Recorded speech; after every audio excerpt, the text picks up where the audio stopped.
Keohane, I'm with Zelim Nel, SARugbymag magazine editor.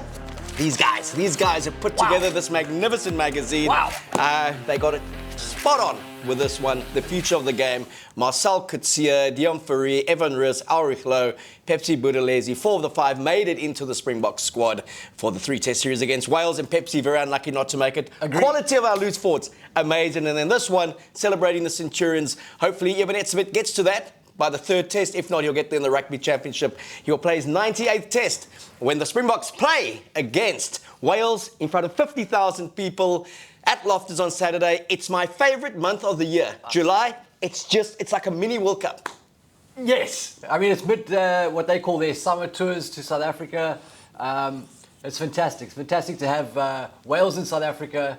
We've got England in Australia and Ireland touring New Zealand. But we're only really interested in what's happening here in the Republic. No, we're interested in what's happening in Japan against France. We're interested in what's happening in Argentina against Scotland, because we provide coverage to everyone. Considered rugby. And S under 20s. Great win against Ireland and a great win against England. They got to play France. They win that. They top the pool and they go through to the semi-finals in an extended Six Nations, a summer series. So if we keep on saying here, and our little show, we're coming to take it all in Europe. We're taking everything. We want it all. URC champions, Champions Cup champions, 7 Nations champions, under 20s, Springboks. But first, let's win this series. Let's win this series, Wales. Wales come here heavily underdogs. A South African side that's playing as the Springboks in front of a crowd for the first time since they won the World Cup in 2019. Correct. Incredible that it's been 3 years since the Boks have had people watching them. And again, a brilliant shout out to everyone in Pretoria to sell out that stadium. The cathedral of South African rugby, one of my favourite grounds, Loftus will play host to South Africa against Wales. Zels, I know you were... Early in the week, you kept on taunting me with Sam Warburton may have a point here, that this could be the one that the Boks could lose. But you've softened that a bit. You've kind of gone with them to win it. But what scares you about this opening test? So you said it. Wales are rank underdogs to win this match. And South Africa loves to have backs against the wall, be written off, questioned. You know, we love it when people don't think we can do the job. And I think going into a match where we are such favourites, given some of the selections we've made and the fact that Wales have completely been written off, just lost against Italy, it makes me wonder how we're going to... My feeling is that this will be the worst performance from the Boks of the series. Why is it? And you're the editor of SA Rugby magazine, so you're an informed voice. You sound like every Muppet out there. Why? The minute we are favourites, everyone shits themselves. Yes. It's like, whoa, I'm paranoid, we can't win. And then it's like, well, never in doubt. 20 points, the Boks will stump them. And they should stump them by 20 points, looking at the quality of the two sides. I was going to say, you may not be wrong there because we do have the best tight 5 in the world. Now what do you say? Ultimately, the tight 5 wins the day. I could understand it when we were winning 50% of our games. Yeah. We were ranked 6th in the world, backs to the wall. We come out, we somehow knock over New Zealand by a point. We don't know how we want to play. Warren Gatland's still coaching a Wales team that had the wood on us. Yeah. But this current Boks side... by all rights, should comfortably win these 3 tests against Wales. Absolutely. Because if they ain't knocking this Welsh side over, they're not going to be knocking New Zealand over. Yeah. I do think we've got to give them some credit, though, in the sense that this is their first test of the season, playing with some players who haven't played a lot of high-level rugby in some time. The director of rugby is going to be 2 to 5 clicks away from the stadium at the time of kickoff. And we've, for example, Alton Yankee starting at Flyff hasn't played a lot of rugby this year, if any. A bunch of guys come back from Japan.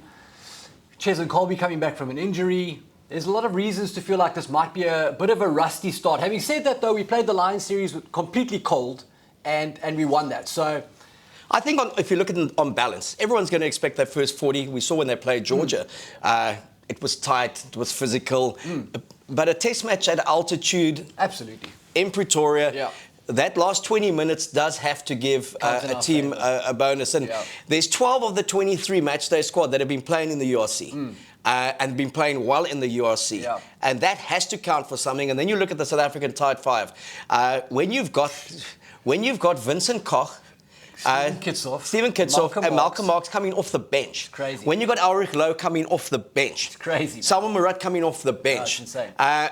When you look at the class of replacement that's coming on, that to me is why I'm so confident that South Africa will do Wales and do them comfortably, which doesn't mean it will be a comfortable game. Yes, just the end result. The end result will be comfortable. I think Wales are going to be a hell of a competitor for the first 50, 55 minutes. Yeah. But I look at that Welsh bench, and it just doesn't have that same wow factor as when you look at that Springbok bench. And I do agree with you. I think this will be Wales's best opportunity. Yes.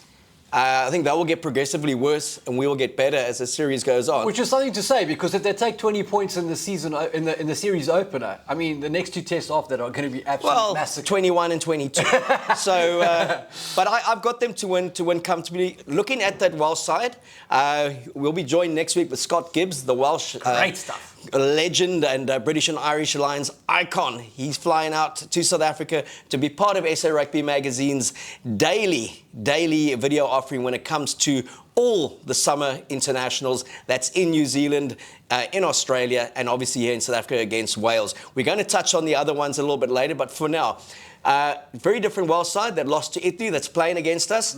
About 7 or 8 changes, but in critical key areas. And Roland's coming back at lock, Alan Wynne-Jones onto the bench. Interesting call there, because you think the old veteran, you want to stick him out there for 40 minutes, empty the tank, and then bring on the youngster. But you're quite comfortable that they're gone with Roland's. Yeah, so I think Roland's and Beard is a better lock combination. I think Alan Wynne-Jones has had a decorated career and obviously a legend of Welsh rugby and Test rugby, but probably well past his prime. The fact that he is on the bench suggests maybe Pivac is getting him up to speed so that he can start again, which is an interesting call in itself.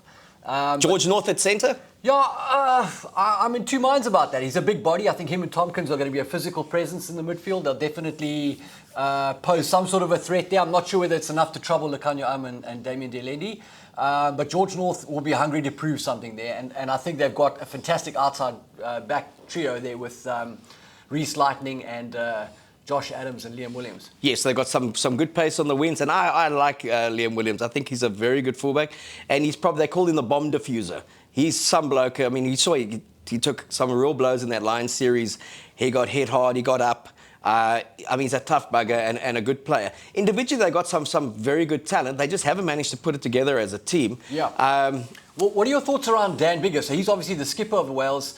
He's a guy who seems to really polarize opinions in terms of his value to that Welsh cause. Is he the most valuable player there? Yeah, look, pre the Lions series as well, I kind of had a bit of an indifference about him, but he impressed me. He also impressed me at times this season. And speaking to guys like Scott Gibbs, I mean, he's far more in the know than I'll ever be about Welsh rugby. Dan Biggar comes with huge raps, huge ticker, and really gets the best out of players outside of him. So he's been given the leadership responsibilities. I think he's probably there in the top 3 or 4 10s in the world. I just don't know if Wales have got the tight 5 to go with South Africa. No, I agree. And if they've got the physicality to match us. Over 80 minutes at Loftus Versfeld. You know, I'm reminded of...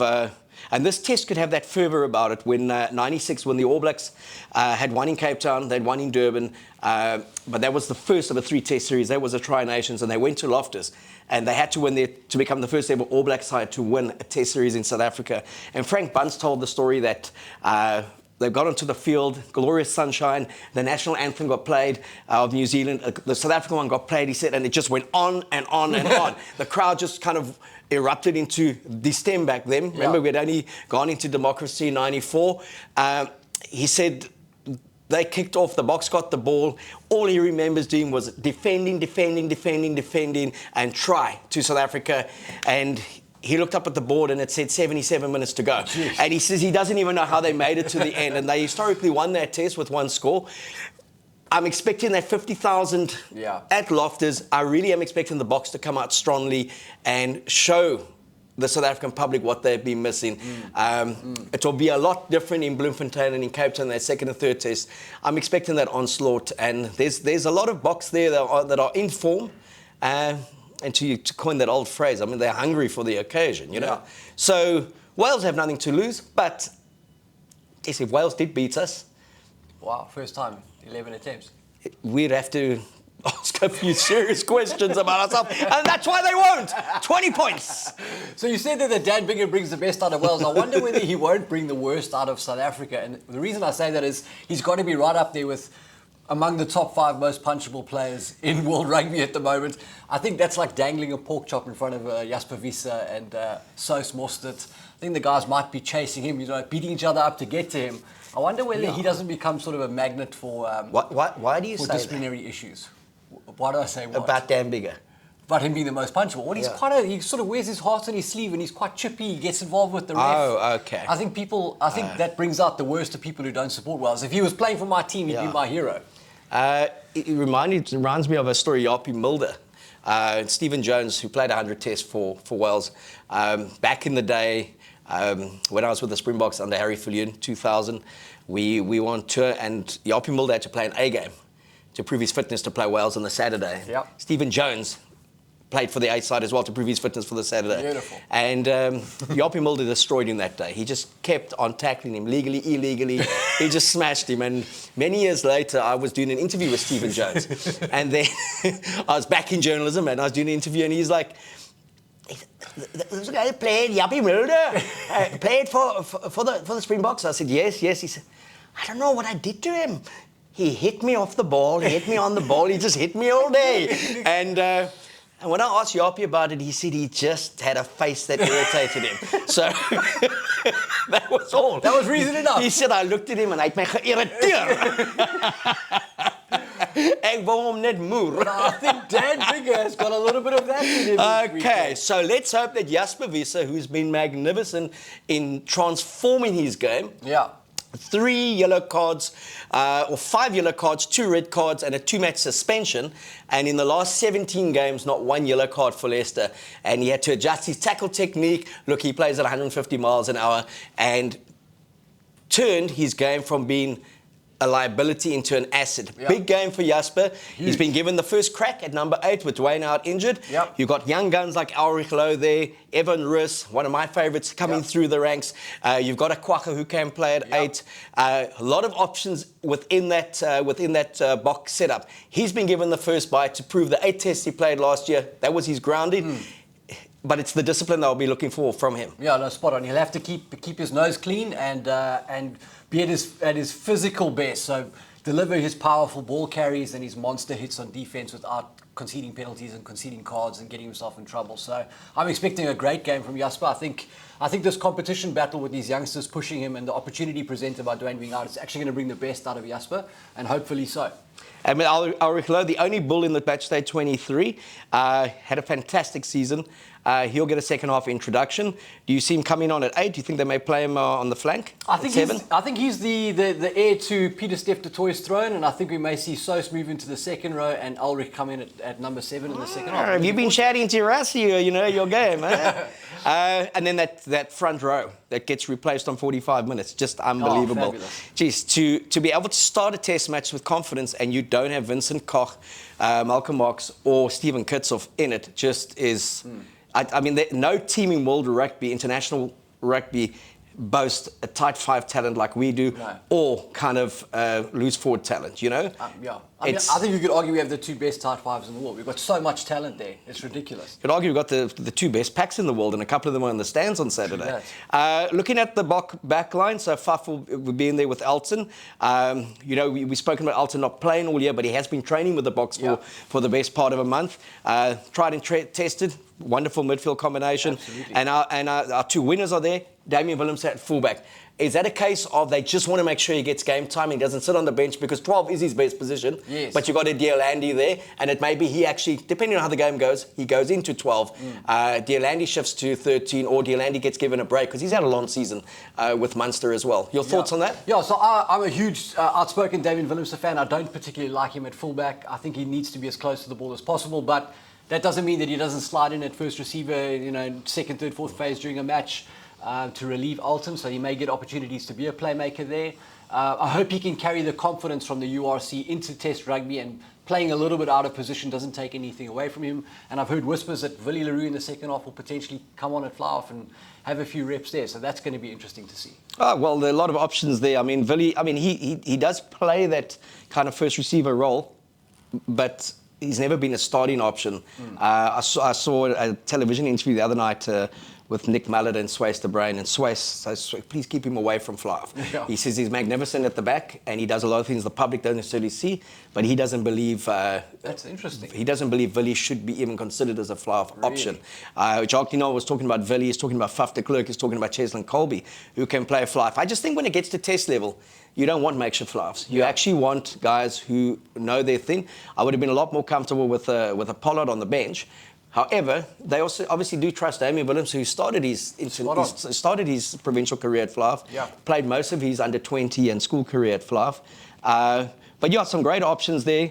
We spoke a bit earlier this morning about the guys that come back from the Japanese leagues. Billy hasn't played much because of you can only play 2 foreigners in each match. Yes. And they were going with 2 forwards. Elton has been injured, he's rehabbed, he's back. So, I mean, he's conditioned, but he's not match conditioned. Time, and then you're looking at up front, I mean, Sosu's been in Japan, and we know he's got an engine on him and he can do everything. But we did see Lukanya Arm even come back and struggle just a bit for that first match against Ulster, and then look a lot better the next week. Yeah. It's going to be an adjustment from the pace of the Japanese game to the physicality of a test match. Yeah, absolutely. I don't think there's any substitute for actually being on the field, and that's got me thinking there'll be a little bit of ring rust to start this match as guys just sort of find their feet again.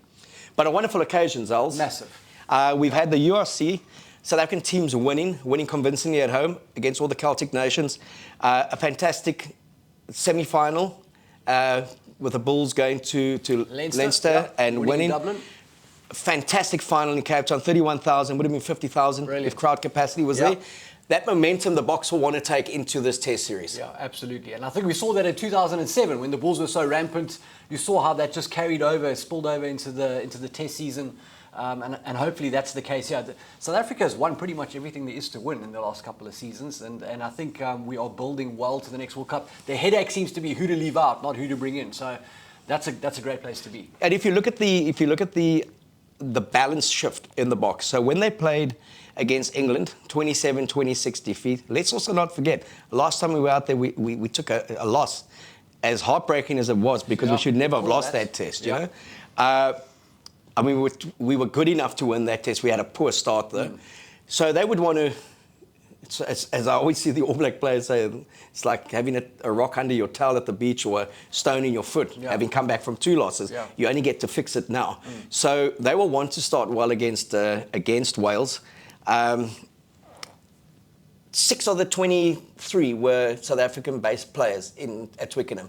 11 of the 23 are now South African-based, and Eben comes back into that mix. Fabulous, man. Do you see that trend growing and growing more and more over the next 2 years? I don't know, but I really hope it does. I think the move to the URC makes it make more sense to be in South Africa because you're still playing in Europe. Hopefully the commercial returns or the value of playing in that European competitions, we start to see more players showing up here. And I think the move towards private equity in our rugby is going to see more money come in and therefore potentially keep our best players around. So long may that continue. All right, and if we look at the test matches, Pretoria, Bloemfontein, Cape Town, we're hoping obviously for a sellout everywhere. Absolutely. It's first time ever since the 2019 World Cup final in Japan to see the world champion Springboks live in South Africa. We were denied that opportunity because of COVID during the British and Irish Lions series. No one could get there for the Georgian test. If you are in Bloemfontein, if you are going to be in Cape Town, just buy tickets and get there. I mean, it's go and salute these guys. They've been tremendous in what they've done. And to have got that Lions series win last year under those conditions, you know, we see word coming out of New Zealand, a couple of players on COVID, coaching staff on COVID, and they are doubting so much before the Ireland test. Look what our players went through last year. 26 had COVID. The coaching staff was in Johannesburg. Half the team was in Cape Town. So, go out there and support them. I mean, they're a wonderful squad. They're good ambassadors. They're a popular side. And, look, I'm a big Evan Roos fan. I think he's been magnificent this year. I would love to have seen him in the mix and maybe him and Ulrich on the bench, say, at the expense of Kwagga. But his time will come in the series. I think so. And I had a chat to Rassie a bit earlier in the week. And I think they've got a big plan around all 3 tests. And it's not result dependent or winning margins. So I think they're going to look to integrate. An interesting thing he did say to me was they felt they were good enough to win the 2019 World Cup, but having only taken over in 2018, they were always targeting 2023. Okay. So this core group of players has been built from 2018 to go to 2023. And he says a lot of people forget that. They criticize, why aren't you bloody new players? Why aren't you bringing in new players? Right. This squad was always going to go through. He said they didn't think they necessarily were going to go through as world champions. In the 2019. And so he said, if you look at the players who are there, where there are veterans like a Dwayne, they integrate in. Yes. But for the most, it's a very settled squad. And going on tour at the end of the year, they'll also take 45 players because the SA team will play. So he spoke about having 66 players globally, South Africans that they look at. They're in contact with them, they monitor them. Sure. So they really seem to have their ducks in a row, and all things considered, they should win well. Boks by 20, I normally say Boks by 10. Very confident to my friends in Wales. Respect for the Welsh team, but I'm really just applauding what I think is the quality of the South African team. Yeah. Talk us through the other two games. We've got Ireland taking on the All Blacks at Eden Park on Saturday morning, first thing, 9 o'clock kickoff in South Africa. And then we've got England against Australia in Durban East or Perth. And that kicks off at 12 o'clock on Saturday. All right, and our kickoff obviously with the Boks is 5:05. Yeah. Your thoughts on the Irish and the All Blacks? Yeah, so you've mentioned the All Blacks are struggling with a bunch of disruptions. Fate may be conspiring to give them their best coaching setup. I mean, Joe Schmidt's involved there, and that's obviously, in our opinion, fabulous, or at least in my opinion, fabulous for the All Blacks. It's going to be interesting to see how they respond to it. They've got Beauden Barrett at 10, Richie Mo'unga doesn't make the starting lineup, and some interesting calls around the park at centres, interesting combinations there. But I'm not sure Ireland are going to recover from what has been a shaky Six Nations to come back and beat the All Blacks at Eden Park. Yeah, Ireland at the Aviva, a lot different to Ireland in Paris or in Auckland, you know. And I looked at the Maori game, and I was very surprised at how well the Maori All Blacks played. And that second half, when Ireland came back, had all the field position, all the ball possession, and couldn't really break them down. I expected a more physical approach, dominance from Ireland over that Maori side. When I look at the All Black squad and they speak in physicality, it's just the one thing that if I was a Kiwi supporter, I would be thinking, I heard a lot of this before the England semi-final 2019. And then they changed and they put Scott Barrett a lock at flank, and he hasn't played at all in the last 2 years. I would be a bit nervous, and I think they are nervous. And there's one thing, it's not often that you see New Zealand nervous about the All Blacks in New Zealand. That is the It's actually quite wonderful to watch.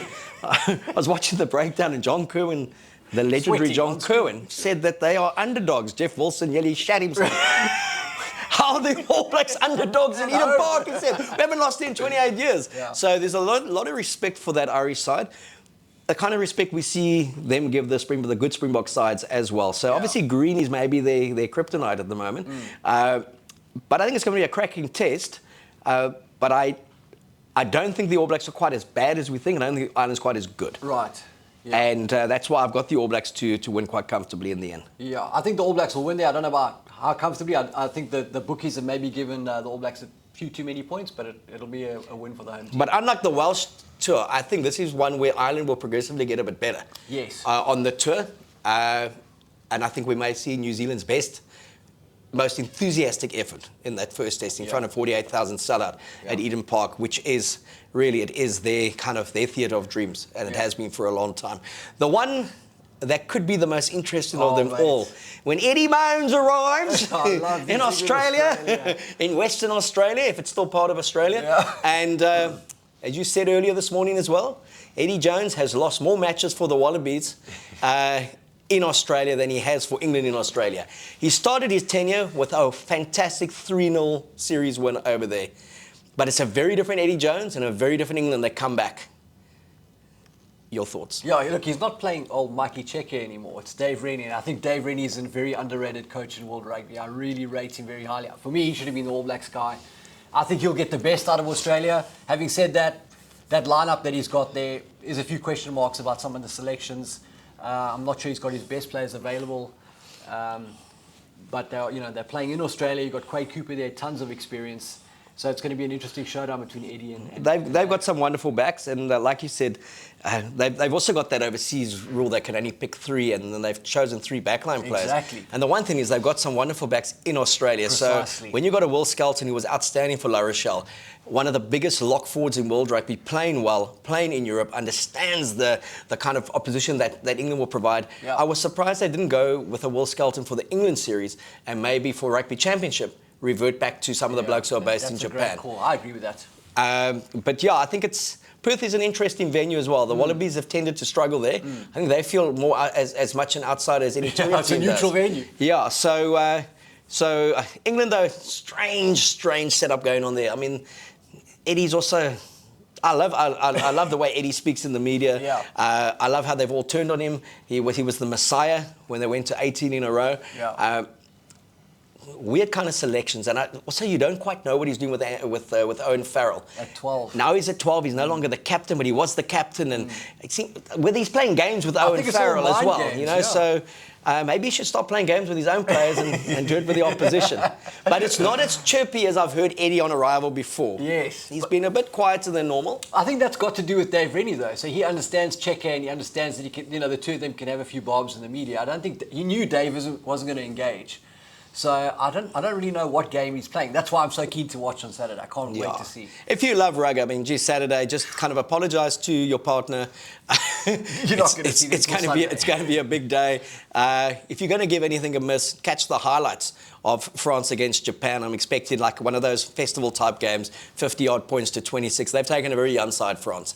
And then Scotland, I can't see them doing much against Argentina, although Argentina have been abysmal over the last few years, home and away. And I think that's because their players are scattered everywhere. They don't have an identity. So, Zels, if you're going to make all your picks, let's run through the 5 games, starting with those last 2. So if you go Scotland, Argentina. I think Argentina will win that. If you go France, Japan. I don't know. I've got a funny feeling about Japan playing against the youngsters at home, They're the kings of the ambush. But okay, France. I'll give it to France. Just for a moment, I thought you were going to say France to go down against Japan. You heard it first, yeah. Okay. No, I'll take France. All right. And then you're obviously going with a Bok win. Yep. You're going with an All Black win, and you're going with an England win. That's right. You can follow us on social media. There are little video clips out there where we tell you what the spreads are, what we think the scoreline difference will be, and you can go to the Money Man's page if you are putting some cash on these games. Follow his Facebook page. You can follow him on Twitter. He'll give you the odds and he'll tell you what he's thinking. It's been great having you here. Nice. Next week we have Scott Gibbs, who will be with us for the next 2 weeks. Everything Wales, everything rugby, and everything Springbok.